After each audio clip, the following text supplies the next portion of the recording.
आओ जी आओ जी आओ जी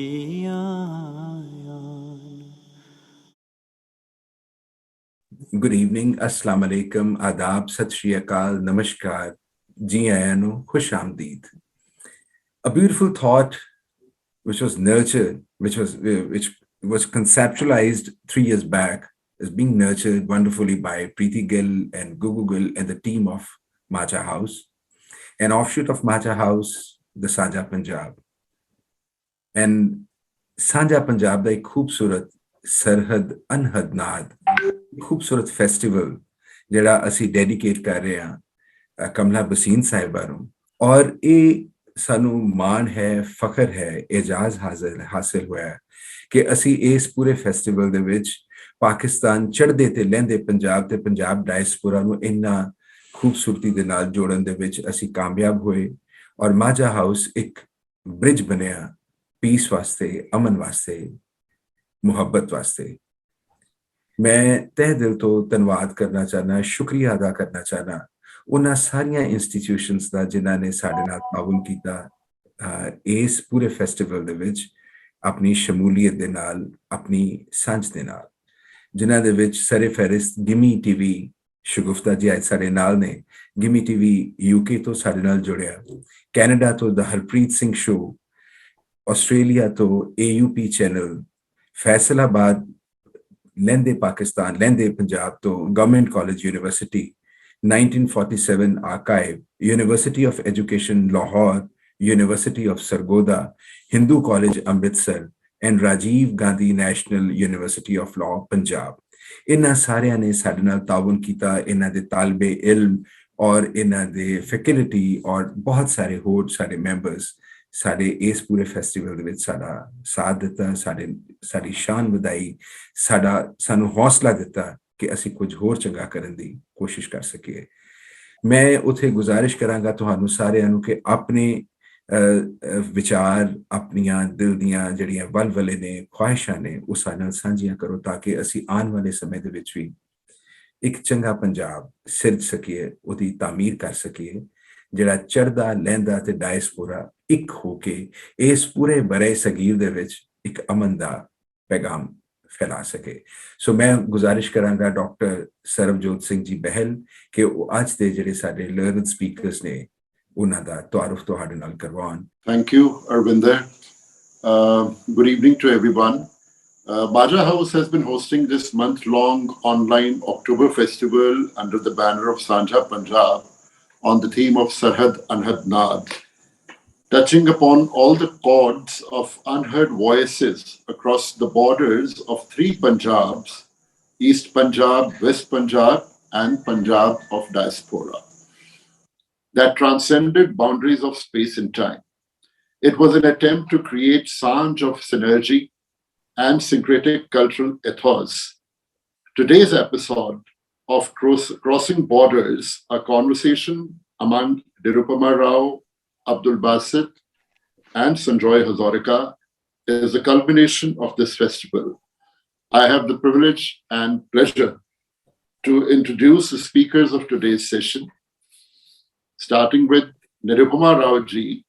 Nirupama Rao is a former Indian Foreign Secretary and was Ambassador of India to China and to the United States. She was High Commissioner of India to Sri Lanka from 2004 to 2006 and also served as spokesperson of the Ministry of External Affairs from 2001 to 2002.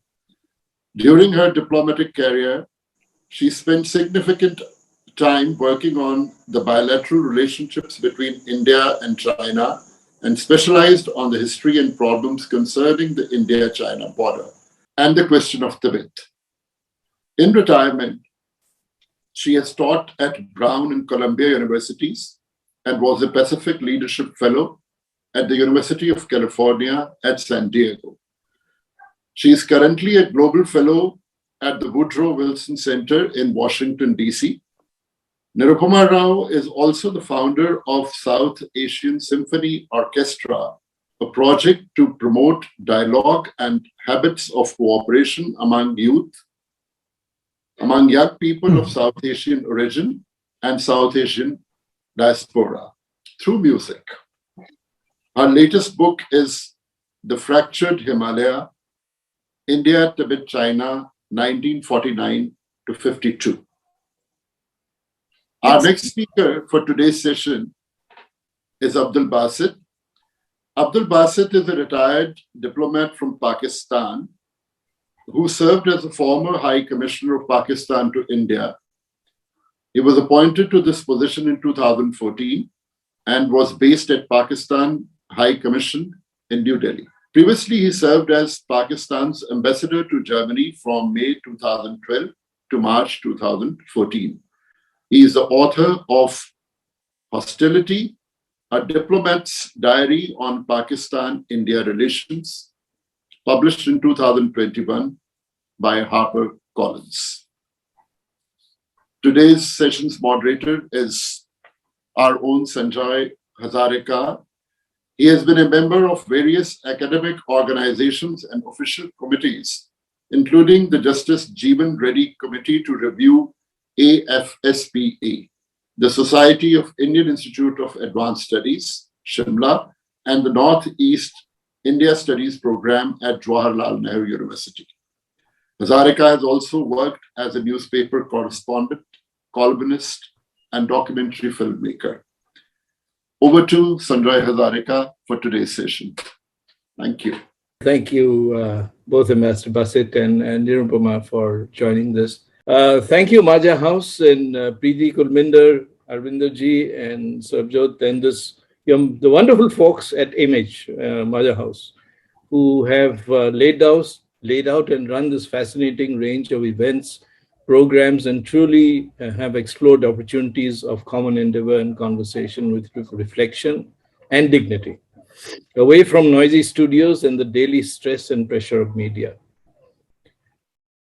We hope at the outset to wish you well and your families, both at this time and all times. For wellness counts much these days, both mental and physical.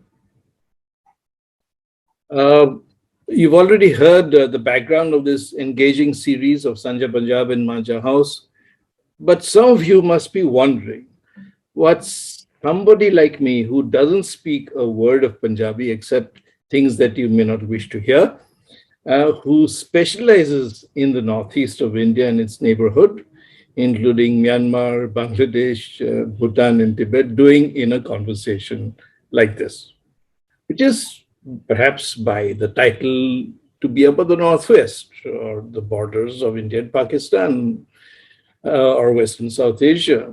But is this conversation about that really? Should it not be, as Ambassador Basit and Nirupama mentioned in an earlier conversation, that it should be about larger issues?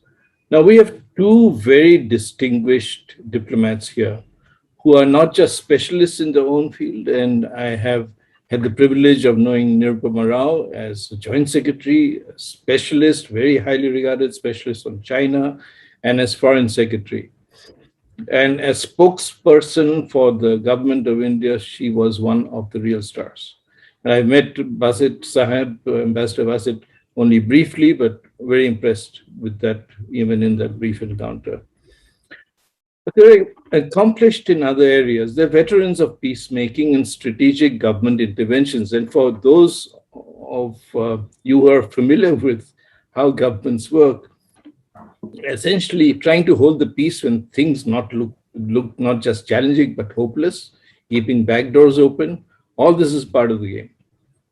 However, I want to start by giving them both a chance to talk about an issue that's affecting not just our countries, and the people who are hugely vulnerable in our countries, but the whole world. Global warming and climate change are affecting not just the Tibetan Plateau, the Himalayas to the east, but also to the west. It's changing lives for hundreds of millions. Although many of us, after a sudden storm burst or a furious season of unseasonal heat, may mumble to ourselves, oh, that's climate change, without understanding what we've just said. As of next week, the heads of states of many countries will come together in Scotland to try and protect this one world that we have, because there is no planet B. We are staring at catastrophe, but it does not seem to be getting better. For instance, how do water needs in the north of India, in the Punjab, or in Punjab here, or in Punjab there, in Pakistan, what is their relation to water dependence in the tiny island nations of the Pacific, so far away from us? Political and business priorities always have taken precedence. Now, I don't know if many of you have seen this wonderful video. It's a very funny video of T-Rex, the dinosaur, the extinct dinosaur, walking into the UN General Assembly the other day. And everybody, of course, is very flustered and scared. And then he walks up or trots up to the podium and looks the security guard in the eye and says, "Are you okay? Do you need a minute?" The guy nods, he's okay. So T-Rex takes the mic and he gives a wonderful speech. But at the end of the speech, 3 words of advice: don't choose extinction. Now, having said that, I want to turn it over to, they'll get a chance also to, of course, as Mr. Chamak said, they'll get a chance also to put up their books for us to see. But we'll come to that a bit later. I thought perhaps we could hear from them on this critical issue, which is going to really which is affecting all our lives, and will affect our children's lives and our grandchildren's lives. And every species on this planet, whether you're in Punjab or in the Philippines, it doesn't matter. So, Ambassador Bassett, perhaps you'd like to come in, and then Nirupama from a vision from looking down for the Tibetan heights and looking away. Thank you. Thank you very much, Mr. Hazarika. मनो actually मेरा ताल्लुक पंजाब तो नहीं और ना ही मैं पंजाबी बोल सकता, लेकिन है कि बहरहाल बहुत खुशी हुई है माजा पंजाब दा जड़ा है थोड़ा initiative. I really appreciate and thank you for having me on this panel to talk on Pakistan-India relations, how things are, and what can we expect in the years to come. As far as climate change is concerned, obviously, Pakistan is one of the victim countries. Though we are at the stage of our development where we do need to rapidly industrialize ourselves, but obviously it has to be done in a balanced manner. And Pakistan is cognizant of its responsibilities. Therefore, our government has initiated a campaign to plant over 1 billion trees. And this is going on very, very well. And I hope that the COP26, which is meeting next week, would be able to come out with something positive, constructive, rather than concluding yet again with targets which are not achievable, especially for the developing world. So here, I think Pakistan, India, our interests converge, and in different ways we can put up joint efforts and ensure that the developed world, industrialized world, does not get into things which are not in sync with our interests. So let's hope that Pakistan and India, at least when it comes to climate change, are able to cooperate and cooperate meaningfully, because we had not been talking to each other for long now, and things have come to such a pass where things are becoming increasingly difficult between our two countries. But let's hope that COP26 does provide us an opportunity where our two countries, along with other developing countries, can cooperate meaningfully. Thank you very much. Nirupama, do you want to? Thank you, Sanjoy. And first of all, let me thank Maja House and the organizers of this webinar this evening for inviting me to be part of the panel to discuss or to converse rather across borders. While I presume we will tackle the larger issue, or let us say the surrounding, circumscribing issue of India-Pakistan relations during the course of our discussion this evening, since Sanjay, who is an old friend, and I'm very happy to reconnect Sanjay through this webinar, since he has asked both Ambassador Basit and myself to speak a little on climate change, I'll dwell briefly on the subject. Well, I think today we can hardly call it climate change. I think it's a climate crisis that is upon us, and South Asia is no exception. In fact, we in South Asia, the close to 2 billion people that inhabit this region, what we, in earlier times called the subcontinent, are used to periods of drought, cycles of drought, almost, as they speak in the Bible, of 7 years of drought following 7 years of flood and pestilence. We have had droughts, we have had floods, we have heat waves, landslides, cyclones, water scarcity, you name it. This has been a feature of our lives. And this has caused a disruption of human life. It threatens human security. Now, this begs the question how you define the whole issue of security. We have to reappraise India and Pakistan and all of us in South Asia. We have to reappraise the security discourse.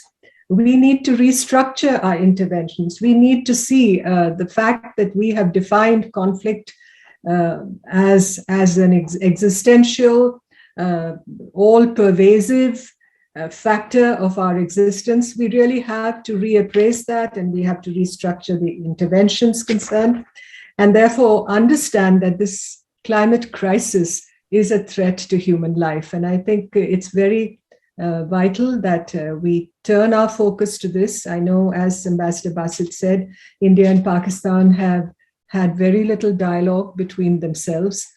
And I'm reminded of Iris Murdoch's statement many years ago that, we think too little of peace and we think too much of revenge. I'll stop there. Well, thank you very much for those very powerful words, both of you. But I just wanted to pick up on what you both said and link it to the, shall I say, the bilateral issue, because many of our bilateral issues, while some are large and overarching and have been there for decades, if not more, I was just reading something yesterday, and these things pop up in newspapers or at the bottom of the television ticker maybe once every 6 months. And this is about very vulnerable communities who are affected by climate change. Like, say, the waters of the Himalayas, the rivers that merge from it, nourish our lands, bring down very valuable nutrients to the sea, the Arabian Sea, the Bay of Bengal, the Indian Ocean. But climate change, and I smell this is being affected, and fisher folk are being forced to go further and further to search for diminishing catch. So a very vulnerable, poor community that keeps getting caught in the relations between our countries, and, as I said, end up in a wine liner in a newspaper or a one ticker flash on the news on TV. They end up in jail. Many get released after years. Some never make it home. And we're talking here essentially about the fishermen who find themselves always on the wrong side of a maritime border they cannot distinguish until they're intercepted. And their crime seems to be of trying to feed their families and meeting perhaps even more the demands of a very powerful market. They have no voice or agency, and sometimes even their bodies take months to come home caught in bureaucratic tangles. Their vessels are impounded. And surely many lives are enmeshed in these simple stories. I know of cases of people who've crossed over from Pakistan. into Rajasthan and the Punjab because, not because of anything else, they wanted to go to Bombay to see a film star. And these are the forgotten faces, the forgotten stories, but they're as part of the fabric, what makes the relationship difficult and challenging and enormously potential, for good, as anything else, not just the big stories which hog the headlines and which we all know. So would you reflect on this? Because these, I think, give us a feed into the larger picture. But let's look at the small people first, because you've probably had to deal with these issues. Whoever would like to go first. Master Rao, would you like to? Master Basit, you as High Commissioner from Pakistan to India, must have. So. Yes, I have been dealing with this unfortunate issue when our fishermen get caught. And we religiously exchange lists of those prisoners, in our custody on every 1st January and 1st of July every year. But it is also correct to a certain extent that both the countries have been, by and large, sympathetic towards fishermen. And we have been, whenever the occasion arises, the two countries have been releasing as a gesture of goodwill these fishermen. But this problem will continue, as Mr. Hazarika very rightly pointed out. This problem will continue until we have ground rules very clear, and those rules are not very clear. Hence, these fishermen at times end up, spending their whole life in prison. So this is a humanitarian issue, though it stems from the economic compulsions, no doubt about that. But it is primarily, as I look at it, a humanitarian issue and has to be dealt with or addressed accordingly. But nothing is apolitical between Pakistan and India, unfortunately. And sometimes it does happen that these fishermen spend all their life in jail in Pakistan or in India. But as far as Pakistan is concerned, I can assure you that we have in the past even unilaterally released hundreds of fishermen. I remember that when Prime Minister Nawaz Sharif was to travel to New Delhi to attend the Prime Minister-elect inauguration on the 26th and 27th of May. So the first thing which came to our Prime Minister's mind was, why not to improve the atmospherics and release 200 plus Indian fishermen. And that was announced before even he arrived in New Delhi. As a matter of fact, I will be very honest with you, and I have written in my book as well, that I perhaps thought at that point in time that unilateral gesture was not required, and it should have been, the Prime Minister should have come to New Delhi after having met the new Prime Minister. They could have jointly announced that both are releasing their respective fishermen. But in any case, in Pakistan, we look at this issue as a humanitarian issue, and I wish that both the two countries can devise a mechanism whereby this situation does not recur as it does, and it is going on for years now. So this is what my thoughts are on this issue. Thank you. Thank you. Nirupam, before you come in, just one thought which you may like to reflect on. There's been a suggestion on this, and Ambassador Bassett, you may also like to think about it. There's been a suggestion there should be a no arrest policy on such things, because these are people who are strayed either in a storm or because they don't have the guiding equipment, whatever it is, they've strayed across international waters or bilateral waters. And their vessels are often impounded, and then that's even the source of the livelihood. So this is a suggestion that has come over, but perhaps Nirupama, you'd like to pick it up and look at the larger issue also. Yes, yes, Sanjoy. Ambassador Basit has already spoken about the humanitarian nature of this issue, and I completely see the importance for both countries to see this as a humanitarian issue, that it involves a struggle for survival among these unknown Indians and Pakistanis, common men of the earth, or let us say common men of the sea, and who earn their subsistence from this occupation. This is an occupation that has gone on for millennia. It completely predates the existence of the happenings of the partition. I mean, this is something that has gone on for a span of thousands of years. And what happens is these fishermen inadvertently stray into the waters of either country, and then they get arrested and spend, as Mr. Basit said, years in prison, sometimes a lifetime in prison, and they're cut off from their families who are denied subsistence. And basically, these are fishermen from Gujarat and the Union Territory of Diu and Pakistan's Sindh country.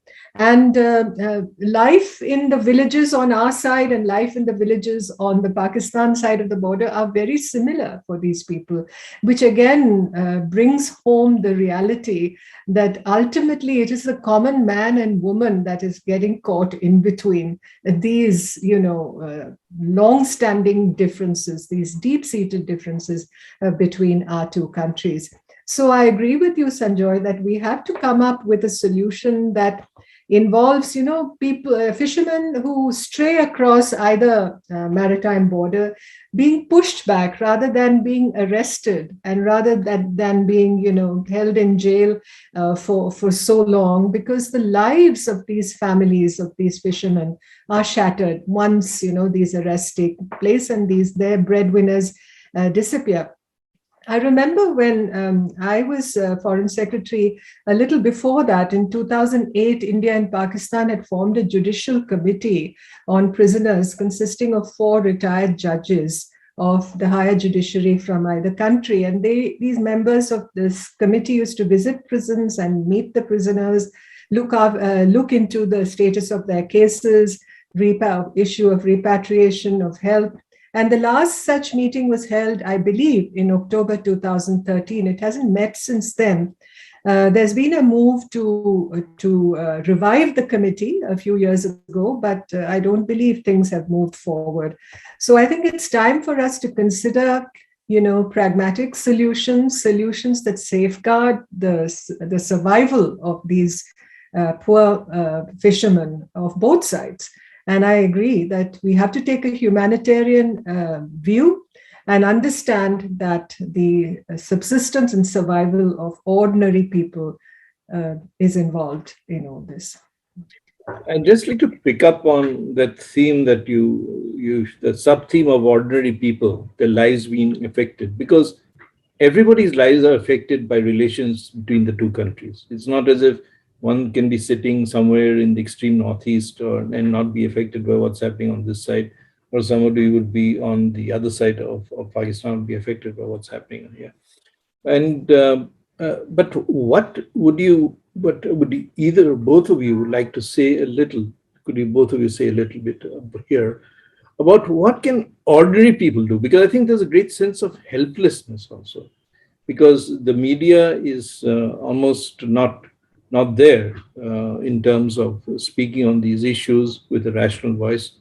What are the best ways of engagement by ordinary people, just as we're doing it today? We're doing, maybe this is an elite group that is meeting, but how can this be expanded? I mean, I'd like to ask you that. Would you like me to come in? Yes, please. Well, I gave this some thought, Sanjoy, while I was preparing for this evening's conversation. And I'd like to dwell on the word conversation. The shortest way, as it has been said, to build a bridge is to have a conversation. So when you think of how we can connect, we have a tradition, as you know, of sharing stories in the subcontinent, all across. the whole tradition of storytelling, the tradition of what we call katha in India, the katha parampara as it's called. It's very much a part of our DNA in South Asia beyond borders, and it obliterates divides. It's the shortest way, as it's been said, the shortest way between two people is a conversation. So I think first and foremost, we need to start with conversations, and that's not happening at the moment. Somehow a kind of negativity has been applied to just the very concept of human conversation between people of both countries, regardless of what strata they belong to or what their status may be, or where they're coming from. Like, you mentioned the Northeast. I come from what you would call the peninsula, that part of India that is washed by the sea on all sides. It's a very different perspective that perhaps one possesses because of the fact that one belongs to that, part of the country that is so different from the Indo-Gangetic plain. But all the same, it's very important, I think, to have an imagination about what our futures can be, whether they're good, whether they're bad, whether they're ugly. But that imagination has to be colored by good sense, by reason, because otherwise the future is going to be hopeless for us. So I think in our region, we have to cultivate openness. We have to embrace a diversity of voices, whether, you come from Punjab or you come from the Northeast, or whether you come from Kerala, as I do, or, Ambassador Basit sitting in Pakistan. We have to embrace diversity. And I think the fault, as they say, dear Brutus, lies not in the stars, but in ourselves, that we are underlings. We have grafted a 20th century vision onto the India-Pakistan relationship, and we are trying to bring that forcibly onto a 21st century stage. And that is a recipe for impending disaster. You spoke of climate change. You spoke of all the issues that concern us today, whether it's connectivity, whether it's trade, whether it's livelihoods, whether, it's women's empowerment. And where do all these reside when you look at the larger canvas of how we define India-Pakistan relations? It's really, I think we should all bow our heads in shame when we think of that. So the challenge is, how do you get people to think differently? And, we live in an age of digital technologies, as the world of the pandemic has shown. And how are we thinking of creating that South Asian commons? Let it be a digital public square. Let it be a digital commons to begin with. Let it become the site of numerous conversations. And just through simple language, let's understand the complexity of our challenges, but with reason and imagination. And I think the stress, if you remember Dag Hammarskjöld, one of the early UN Secretary Generals, he advocated quiet diplomacy.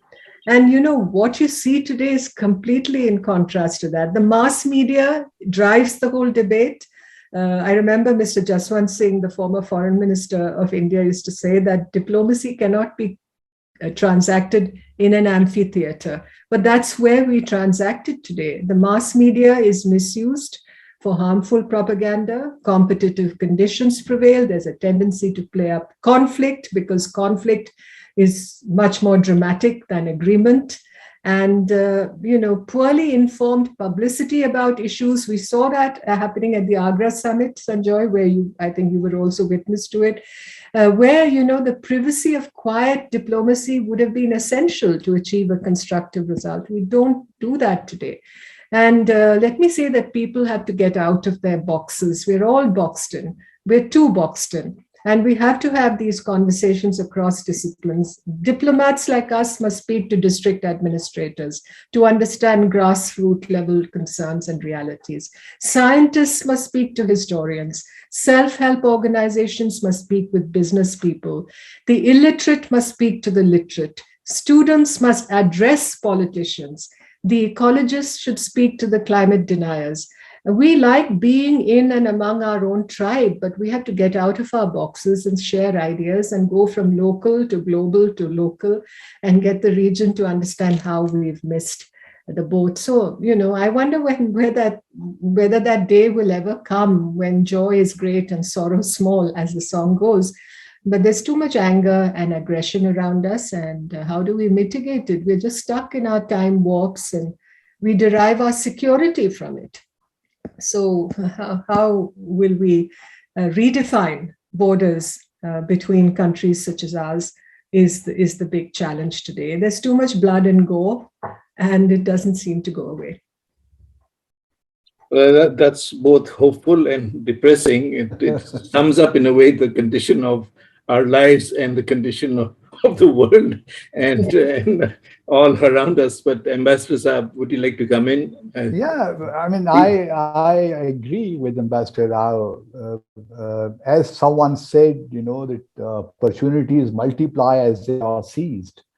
But the question is, have we been able to or willing to seize those opportunities and then multiply them?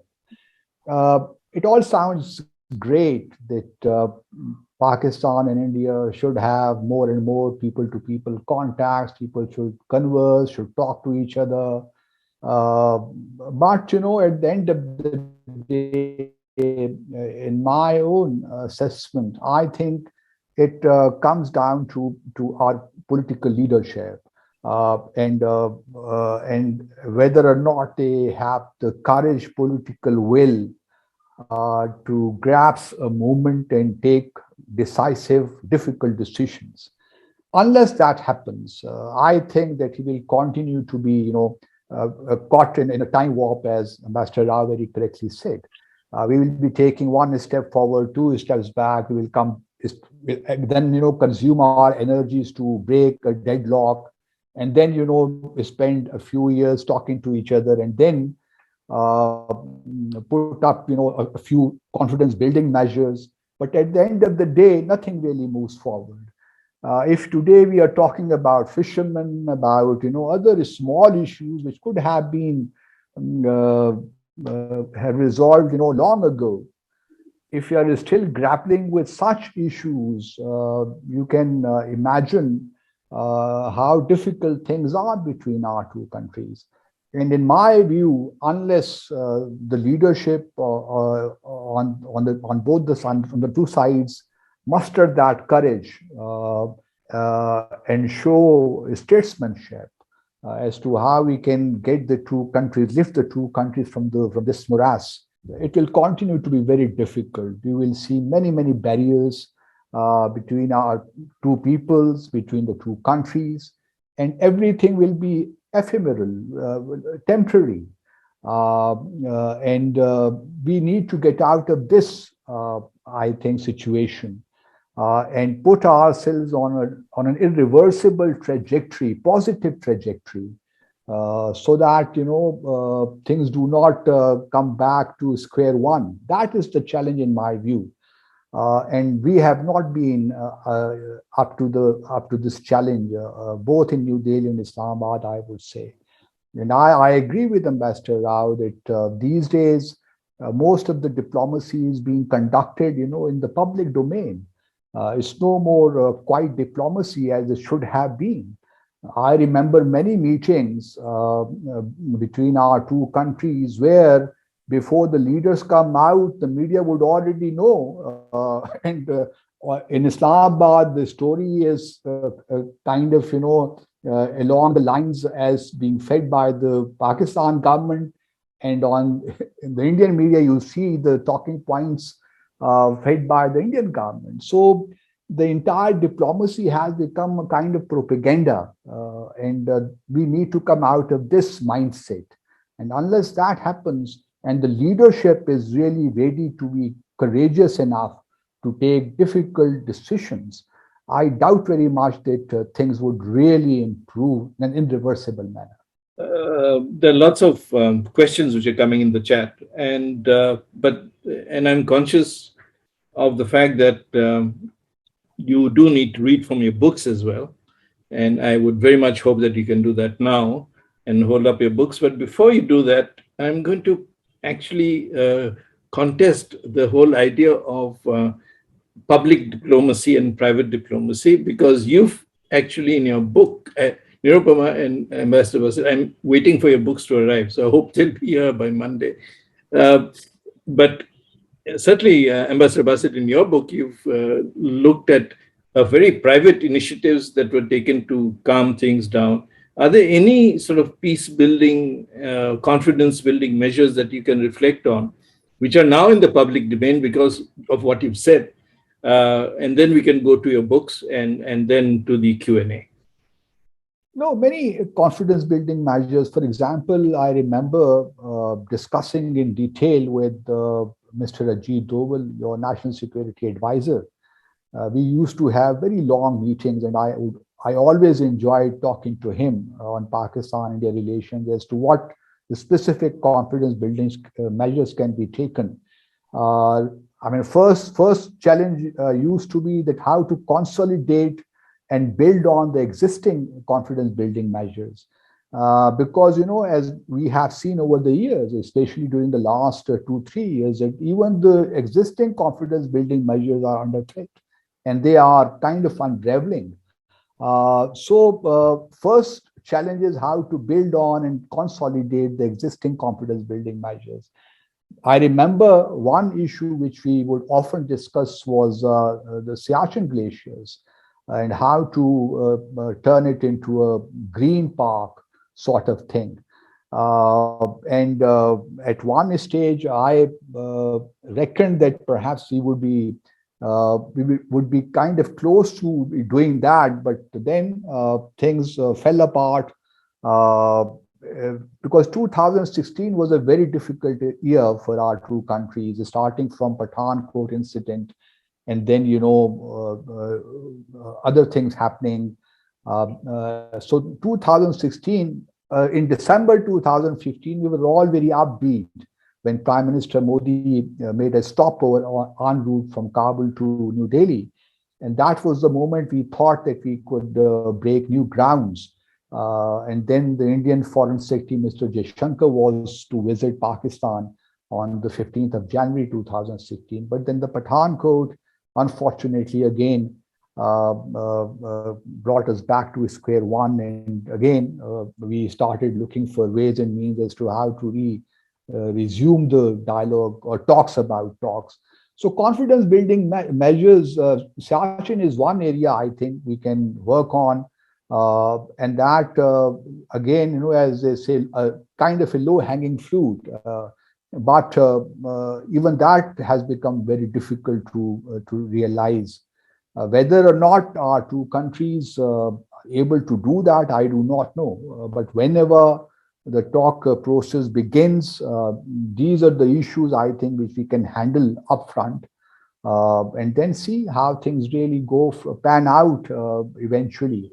But Siachen is one area. Sar Creek is another area, confidence building measure where the two countries can work together and sort out these two issues. What I'm going to suggest is, I would suggest that you read from your books, each of you from an excerpt from your book. We'll go to the Q&A briefly, but I would like to come back to you because I would like to look at again something that you've said, both of you. I think Ambassador Bassett was a bit more, shall we say, skeptical about the public engagement. But I think what Nirupama said about the digital space, I don't think we've explored that enough. You can have 1,000 people in a room. You can't do that, even in an auditorium nowadays. But you can have 1,000 people in a digital space. I mean, or even 100, or even 10. Start like the one we have. We have 70 people today across both countries. So this is possible. Both processes should continue side by side. One cannot stop because the other is stopped. I think that's the critical thing. But too often our things have got stuck because one process has stopped. But now, may I request Nirupama to perhaps read briefly from her book and hold the book up? I will. Before I do that, Sanjay, let me just briefly address some of the issues that Ambassador Bassett raised.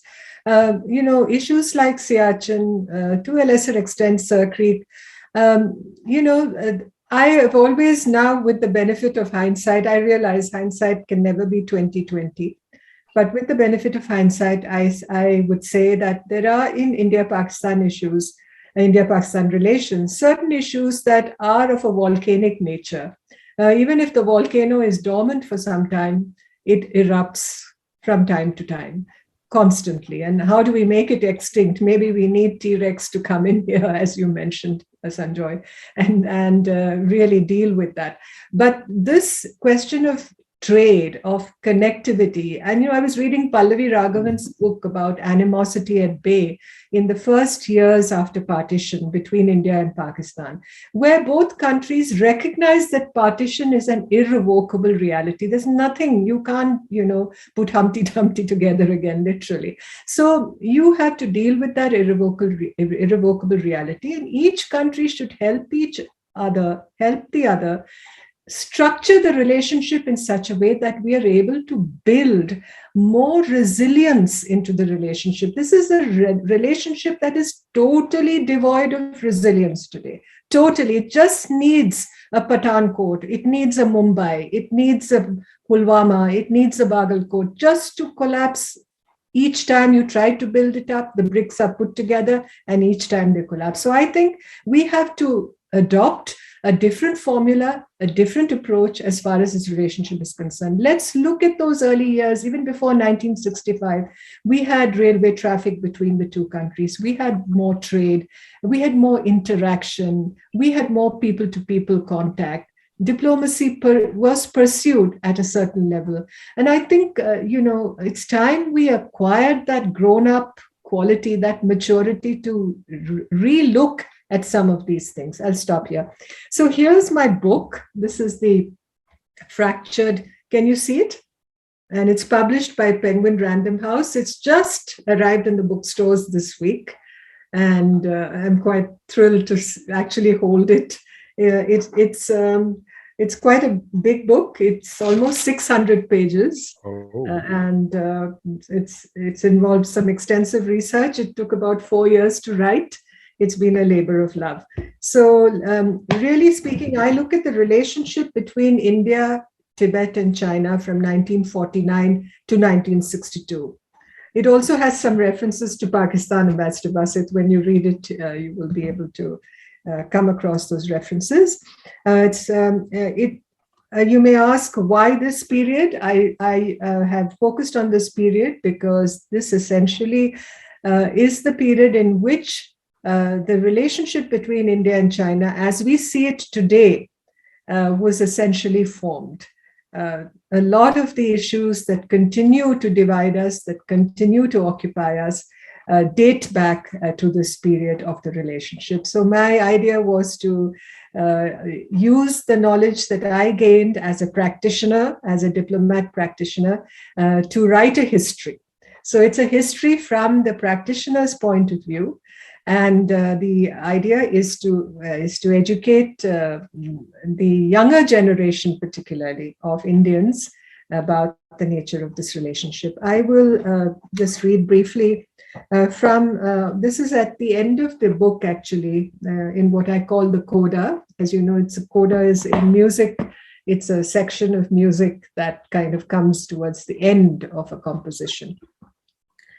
So, I'm reading from actually page 464 of the book. The centrality of margins and peripheries in this framework of frontiers is scarcely recognized today.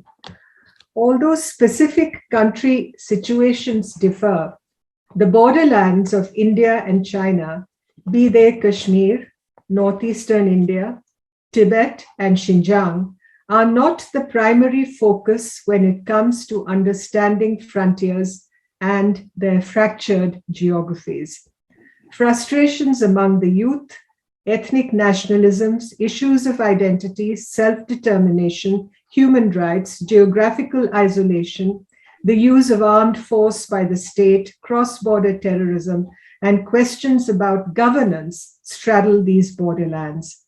They have tended to be viewed as targets of central government policy radiating from national capitals rather than as areas that possess their own ecosystems of existence, where policy must focus on local issues that directly impact the lives of people.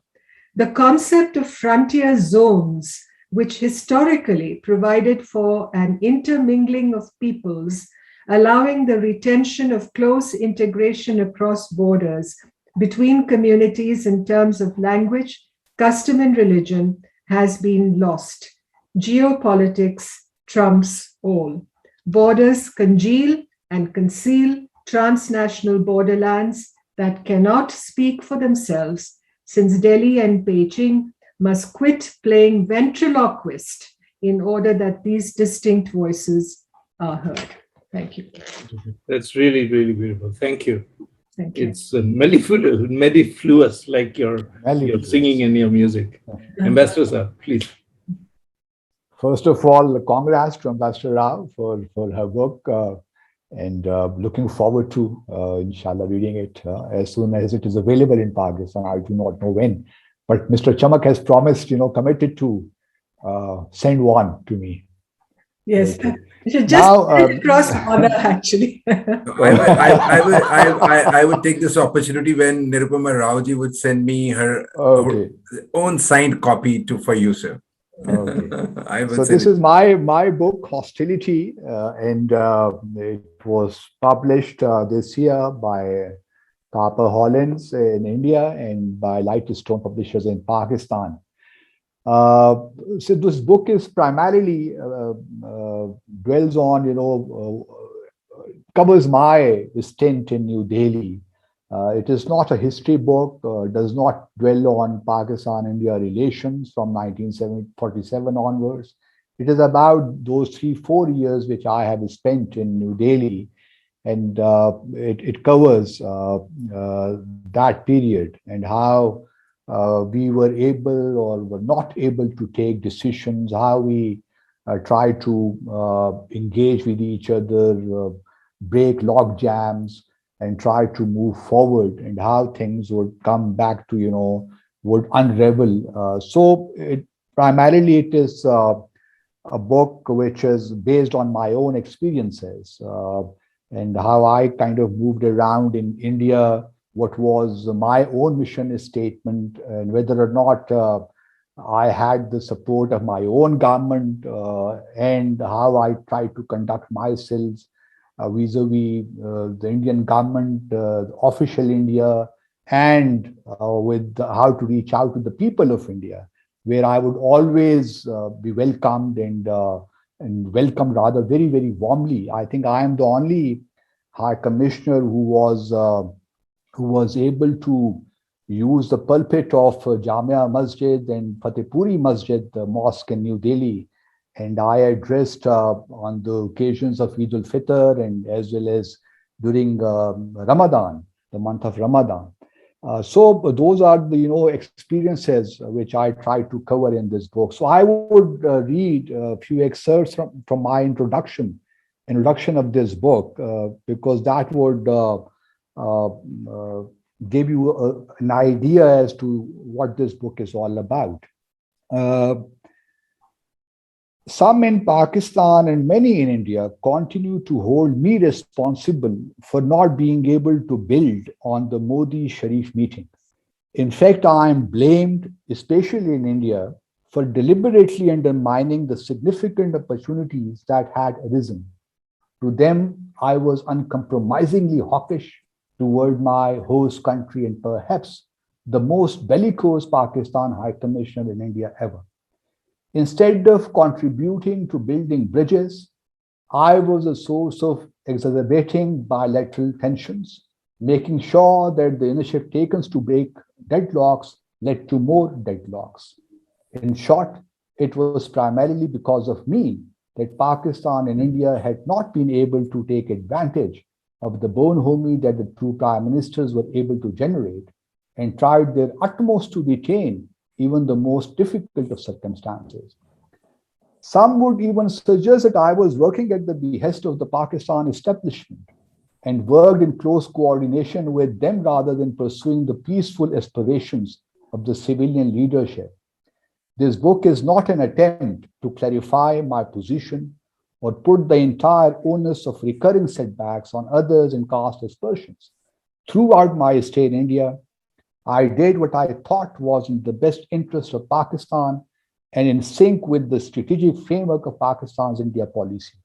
Even now, with the advantage of hindsight, I can say with complete honesty and conviction that I would not have conducted myself differently. Diplomats, like other human beings, do come under pressure and at times do take decisions that may appear unintelligent and even undiplomatic. But how decisions are made is not always clear to outsiders. Thus, it is not uncommon to find analysts and experts forming and presenting their opinions driven by their own predilections and national prejudices.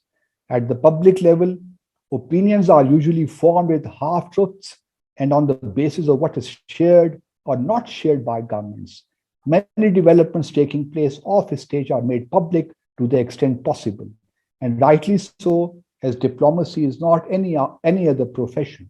Here, one is required confidentiality even long after decisions have been taken. Accordingly, I will not be able to share many facets of our India policy and diplomacy, as Pakistan's interest takes precedence over everything else. But hostility will still reveal many inside details hitherto unknown to the people on both sides of the border. Thank you very much. I can read one more paragraph if you allow me. Yes, please go ahead. Please do, sir. Please do. People who are in the business of diplomacy know full well that there are multiple dependent and independent variables that shove and shape interstate relations. When relations are deeply rooted in hostility and mistrust, the space for diplomatic maneuverability is discouragingly limited. Positions on issues are profoundly entrenched, and showing flexibility even at the technical level becomes hugely problematic and controversial. Both Pakistan and India have been facing the same dilemma almost from the very outset of their independence. Thank you very much. Thank you. Thank you very much for reading those two excerpts. And I think Maja House has put the Amazon links for your both your books on the chat, and I would urge people to order their copies. Although there is a problem if they want the autographed copies, I don't know how they'll get that. They'll have to go to a book signing or a book fest or something like that. I have there are many questions in the chat, and I will pick a couple. Can we go for?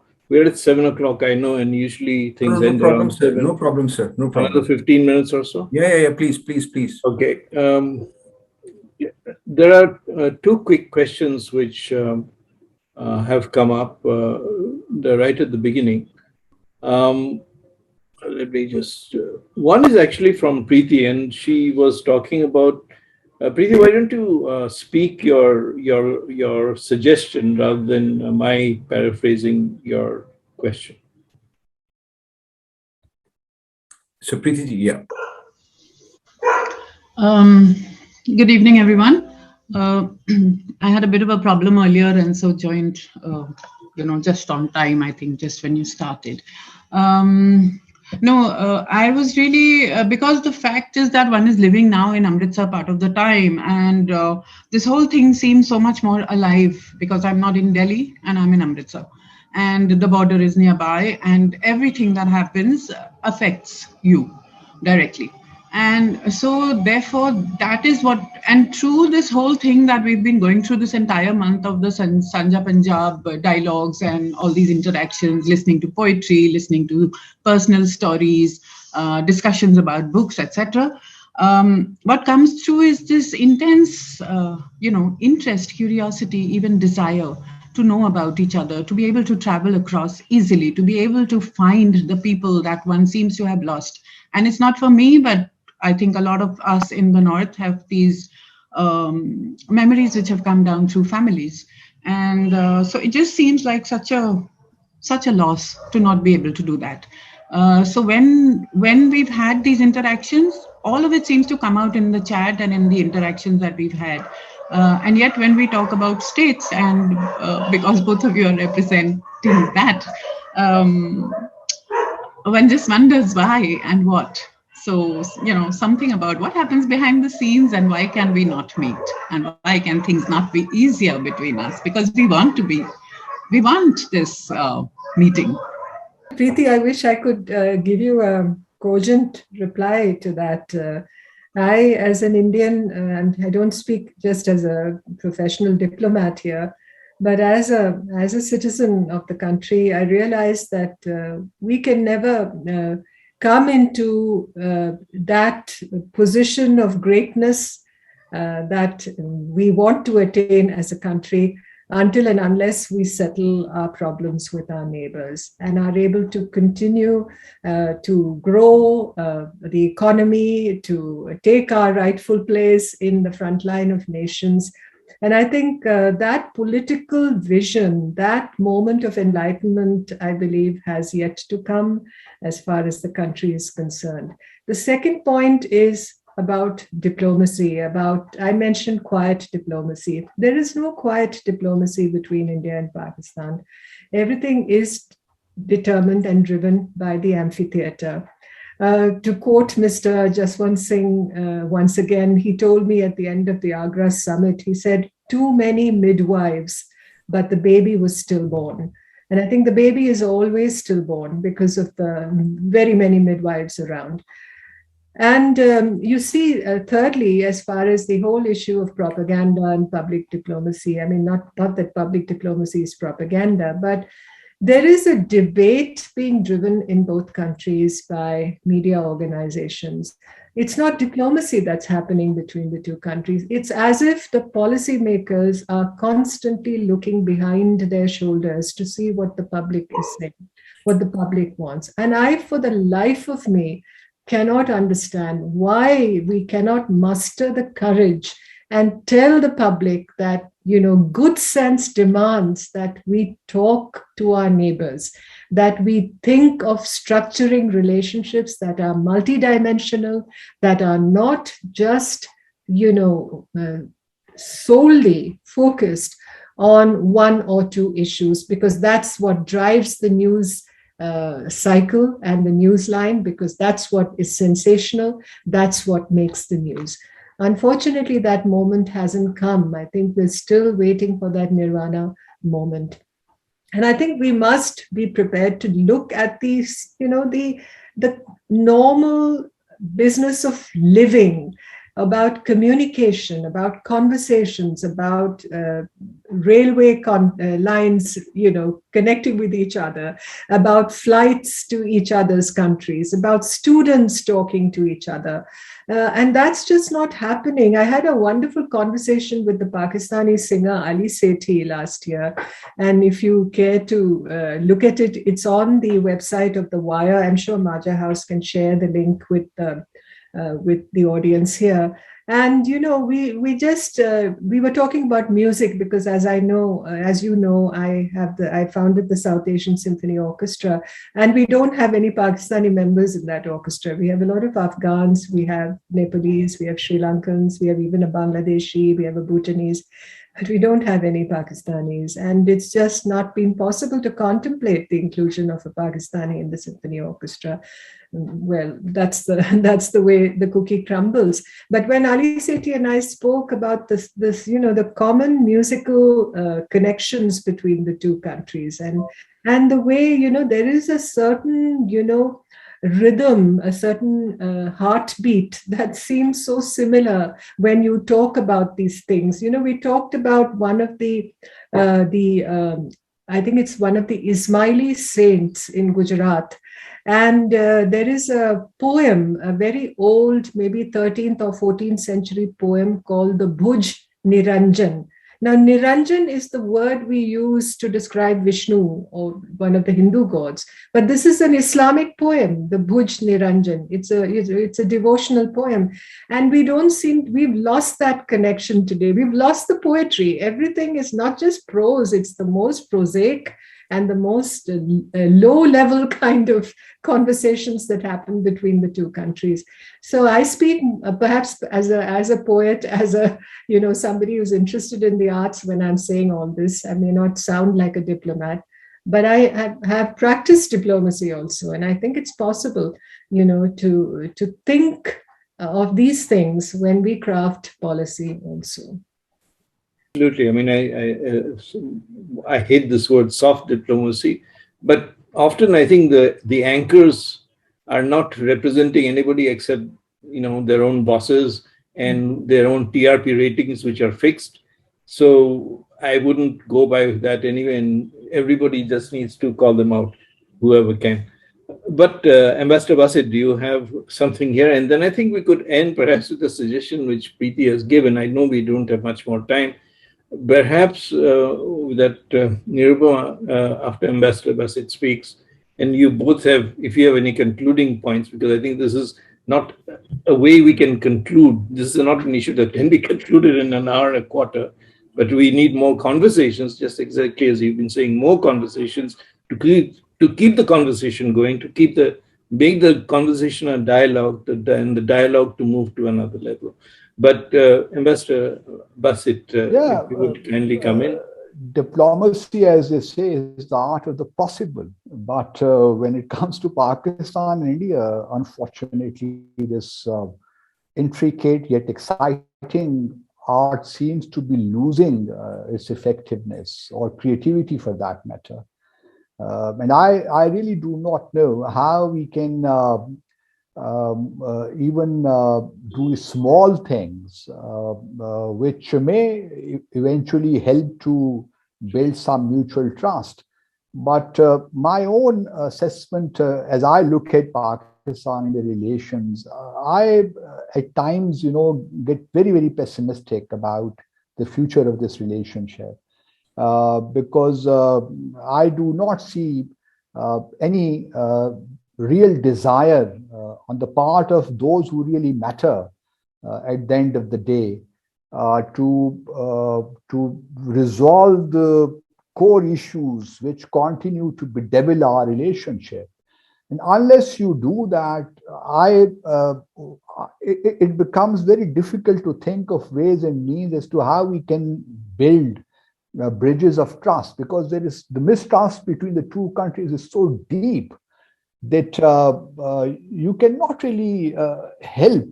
You feel helpless, as a matter of fact, and that is the dilemma. That is the irony of our relationship. And I would still, I mean, we can always talk to each other on these. We can have these conversations. But would we have already wasted 74 years of our existence as Pakistan and India? Would you like to waste another 70, 80 years in this process of talking to each other? I think more than talking, we need to resolve our problems. And I fully understand that without talking, you cannot really do much about these issues. But the question is, are the two sides really serious? Can they move with sincerity and seriousness of purpose to resolve those issues? Because we have, in the past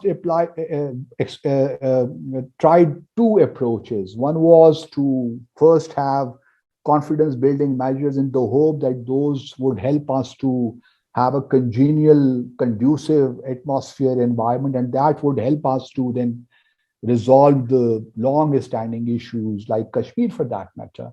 And the other approach which Pakistan very firmly espoused was, no, first we need to resolve the core issues and then we can talk of the confidence building measures. And then we came up with a kind of hybrid solution of a composite dialogue.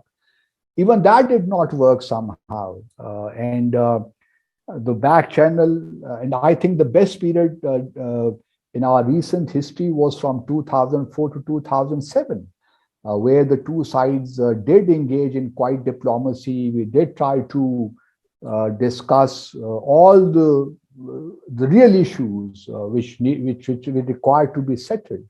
But then, unfortunately, Mumbai happened, and again, and then so many things since then. So I have come to the conclusion that in order to build mutual trust, build bridges of trust and confidence, it is important that we handle get to grips with difficult issues first. Otherwise, we will keep talking to each other, we will continue having these conversations, but rest assured, they will take us nowhere unless the core issues are resolved.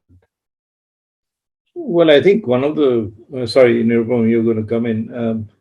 I know we're running out of time, but there are two things that I would like to say. One is, whether it's the core issues or whatever, there is this concern that there are non-state actors at play, which, and we don't need to get into that. I'm just mentioning it as a fact of life, which seem to queer the pitch. And there is a question from Iftikhar Gilani in the chat about why aren't India and Pakistan at least working together, thinking together on glacial melt on specific glacier. He talks about the Kolhai Glacier in Kashmir, one of the largest glaciers in the Himalayas. So, that perhaps could be taken up some other time, but you may like to think about that.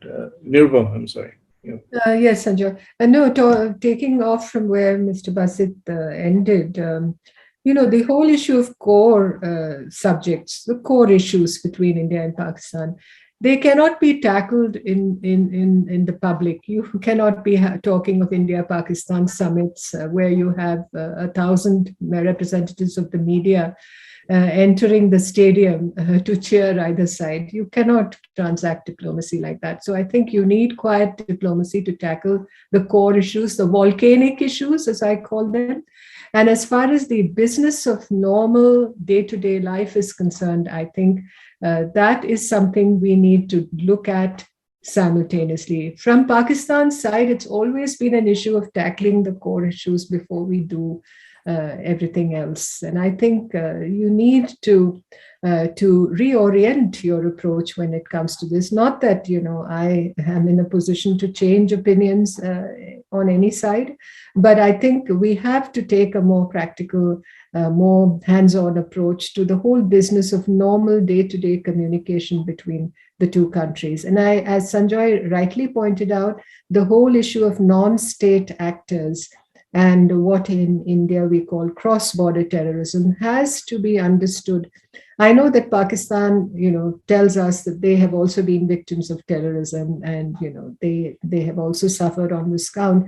But I'm just talking about how we in India have come to regard the whole aspect of Pakistan's attitude towards India and how the whole question of cross-border terrorism and the role played by non-state actors has become such an overarching issue in the relationship. So these, I think, are all on the table before us, and we have to be aware of this. We cannot deflect our attention from any of these. But quiet diplomacy is the need of the hour. And I think from my own experience and my, being in the trenches for many years, I know that, if one is going to be completely guided by the compass of how, public opinion is to lead the debate on these issues, we're not going to get anywhere. I know public opinion is the lifeblood of diplomacy, but public opinion on these sort of divisive issues has to be properly informed, has to be properly educated, and that is the responsibility of us as policymakers. Thank you. And I think all of us, Ambassador Basit, you would also agree that that is a very coherent way of putting it, that all of us have to be really on the same boat, if not on the same boat, or similar boats rowing in the same direction. Otherwise, you're going in completely different directions. Frankly speaking, we all, whether it is Pakistan or India, we all want to live like as good neighbors, to have normal relations. Nobody can question that because that is in our mutual interest. Look at what is happening to South Asia. There is hardly any intra-regional trade. It goes without saying that it is in our mutual interest to have a good, normal relationship. And then, but we have to be realistic. This is what I'm trying to underscore. We can always have, a long list of wish list. But the question is that so far we have been working, through slapdash approaches, and that hasn't worked so far. So my own, the composite dialogue which I refer to, that was a combination of, moving simultaneously on difficult issues as well as having some confidence building measures in place as well. But even that did not work somehow. And I remember that during the late Sushma Swaraj's visit to Pakistan in December 2015, how the two, it was a marathon session. We could not even agree on word comprehensive bilateral dialogue. So bilateral became a big big issue for the two countries. So if that is the level of of trust which or the mistrust which exists between the two countries, how can you really think of having positive conversations? So my point, which we do have problems. You have issues vis-a-vis Pakistan, no question about that. But I have been trying to think as to how could the two countries resolve these problems once and for all, because we have been talking for too long, for decades, but not resolving our problems. And if you still like to have that kind of an approach, then good luck to all of us. But I do not see that things will move forward. We will continue to be in this time warp, unfortunately. Well, I think we just have to keep going at whatever we are doing. We need to do it. We need to do it better, and we need to be committed to what we're doing. It may take, if you wait for somebody else to do the job, the government, will never happen. So what we're doing, what you're doing, what Nirupama Rao is doing, what Maja House is doing, all these are efforts that come together. They make a difference. Whether it's one drop that makes the ocean or not, that's not really the issue. The question is, are we committed to doing this for a long period of time? Some of us have started doing this only in the last few years. It's new for us. So we are newbies in the game. And newbies bring new ideas. So the old ideas may not last. They need to be thrown away. So we need to bring in new ideas, like a new digital space for music and for people to sing together and talk together and meet together. Why not? I mean, the fishermen's families, they're completely off the grid. Who brings them together? Who can bring them together? That's a very simple thing. So they share each other's pain. And as the old saying said, by sharing, grief is muted and happiness grows. But I wanted to ask Nirupama if she'd be kind enough to just share one story of the South Asian Symphony Orchestra's journey, which is close to her, and she can perhaps close with that and hand it back to Arvinder. Thank you. Thank you, Sanjay, for giving me that opportunity. The South Asian Symphony Orchestra was essentially founded by my husband and myself in 2018. And in 2019, we held two concerts of the symphony in Bombay and in Bangalore. And we call the orchestra is called Chirag. And you know what the word Chirag means. It means a little lamp that illuminates. So the idea is to illuminate the darkness around us, as it were. Why a symphony? Because a symphony, instills habits of cooperation among people, because you have to work together in a symphony. You share a desk, for instance, and you have to cultivate the art of listening to the other person. You have to play in tandem. Everybody has a role. Nobody is big, nobody is small. And I think when it comes to the concept of South Asia and the integration within South Asia, I think the image and the symbolism of an orchestra works very well. So our first orchestra performance was in Bombay in April at the National Center for the Performing Arts, April 2019. And one of the trademarks of the orchestra is not just to play symphonic compositions that are known around the world, which we try and do, but also for each concert to create a piece of music that belongs to this region. So we played a symphonic composition called Humsafar at the first concert, which used folk tunes from each of the South Asian nations, in fact, from Afghanistan, from Pakistan, from India, from Nepal, Bangladesh, Sri Lanka. We brought it together and created a symphonic composition called Humsafar. Please go on to the channel of the South Asian Symphony Orchestra and Foundation on YouTube. Maybe Maja House can bring it up on the screen, and you will see a list of all the compositions that we have played at these concerts. The second concert was dedicated to Mahatma Gandhi, and we had a composition called Ideas of Freedom, which again was an original composition, which you can hear being played. We've also used a lot of popular, including Bollywood music in our concerts, but we also play classical music from the international,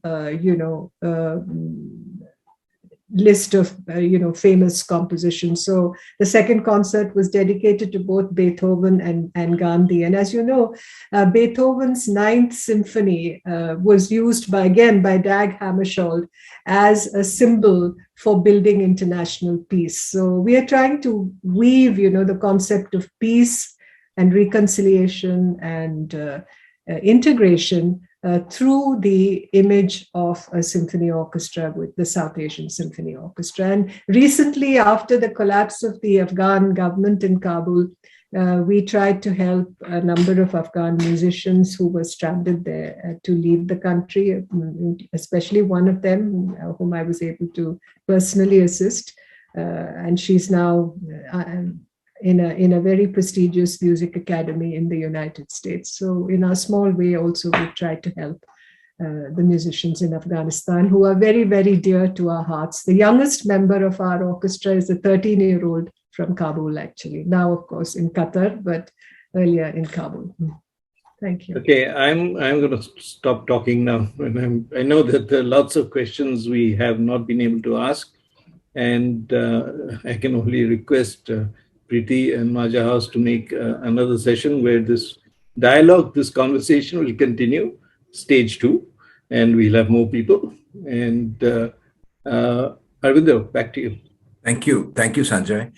And I'm quite optimistic about the relations and the peace in this region between India and Pakistan as neighbors, that we have seen peace with the East Germany and West Germany, with North Korea and South Korea.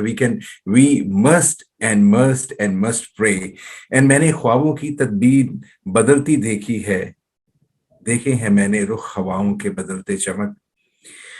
My humble suggestion would be that हमसे अदब छीना गया.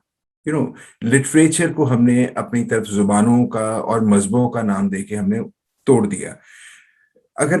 If we are able to bring back that literature, the bond, the commonality, हर इंसान मिलना चाहता है, और वो bond बनेगा लिटरेचर से, और हवाओं के रुख बदलेंगे.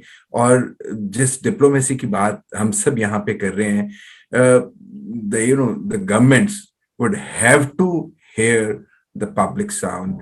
उनको आवाज मिलेगी, और ये बड़े सगीर वापस अपनी उस जगह पे अपनी शान बढ़ाएगा. And let me tell my dear audience that Nirupama जी ने अभी बहुत बात की सिम्फनी की. She herself is a wonderful singer too. I know it. और कभी मौका बनेगा तो पार्ट 2 में बासित साहब और निरुपमा जी के हम फिर वो जो नगमे हैं वो भी इसका पार्ट बनाएंगे. But let me thank Nirupama ji, let me thank my dear friend and my mentor Abdul Basit साहब, and let me thank Sanjay Hazarika ji for this beautiful conversation. मुझे लगता था कि इनिशियली हम ज्यादा क्लाइमेट पे चले गए, लेकिन जो हमारी पीस बिल्डिंग की बात थी, जो हार्मनी की बात थी, जो एक दूसरे के साथ ताल्लुक रिश्ते की बात थी, कहीं ना कहीं वो बीच में अटक रही थी। तो मुझे लगता था कि I was trying to get Sanjay कि हम वापस उसी जगह पे अपनी बात को करें, क्योंकि हमने पूरे मंथ में, अक्टूबर में, we have seen lot of love, एक दूसरे के लिए इतने कंपैशन, इतनी एम्पैथी, इतना प्यार, इतनी मोहब्बत, इतना इतना इखलाक, इतनी ज्यादा ताकत एक दूसरे के साथ महसूस की है that I don't have words to put into. But yes, this is our earnest desire, prayer and hope कि हदें सर हदें रहें, वो no one can deny, as Nirupama ji said, कि वो वापस नहीं हो सकती, लेकिन जो एक दूसरे के साथ प्यार मोहब्बत we have seen, in the last 74 years we have seen ups and downs आए हैं, लेकिन उसमें इतना प्यार भी फैला है, एक आर्टिस्ट, एक लोग दूसरे से मिले हैं, और वो जो एक कॉन्सेप्ट बना हुआ था, फियर बना हुआ था कि पता नहीं बॉर्डर की उस जानिब लोग कैसे हैं, बॉर्डर की इस जानिब लोग कैसे हैं, जब मिलते हैं तो पता चलता है कि नहीं, वो तो ऐसे ही हैं जैसे हम हैं, और एक दूसरे के साथ ऐसी मोहब्बत का रिश्ता है।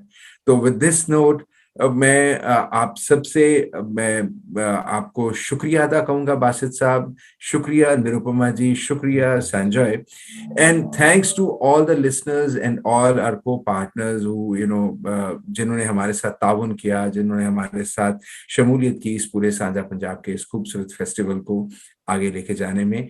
और मुझे पुर उम्मीद हूं मैं कि आने वाले दिनों में हम ऐसे सेशंस के साथ एक फिजिकल सेशंस भी करेंगे यहाँ अमृतसर में और लाहौर में, और आने वाले दिनों में व्हाट आई सी कि हम बिल्कुल वैसे ही मिलेंगे जैसे पहले कभी मिला करते थे। Arvinder, may I just come in briefly here? Please. Because I'd like to quote from what, Ali Sethi said at the end of our conversation. He sang this actually, I can't sing, but he says, Ishq ki chingariyon ko fir hawa dene lage, घूम हुए जो रास्ते मेरे पता देने लगे, which means members of my longing have been flamed again. The lost trail remembers the way again. So see ਚੜ੍ਹਦੇ ਪੰਜਾਬ ਤੇ ਲਹਿੰਦੇ ਪੰਜਾਬ, ਪੰਜਾਬ ਦੇ ਵਿੱਚ ਕਿੰਨੀ ਮਿਲਣ ਦੀ ਤਾਂਘ ਹੈ, ਕਿੰਨੀ longingness ਹੈ to be with, or we wish that spark to be there. And with the mentors like you at the helm of affairs, I think probably we'll be able to achieve that path of love and harmony again for this entire region. So thank you so very much. Over to Preeti ji. Thank you, Aminda. This is just to reiterate the thanks, and also to say a big thank you to the entire team of Maja House, which has worked really hard, despite many of them being quite unwell. There's lots of illnesses going around, dengue and even COVID, and all kinds of stuff has been happening. But right from making those creative posts to finally having the conversation, I'm really grateful to each one who has put together body and soul to make this festival happen.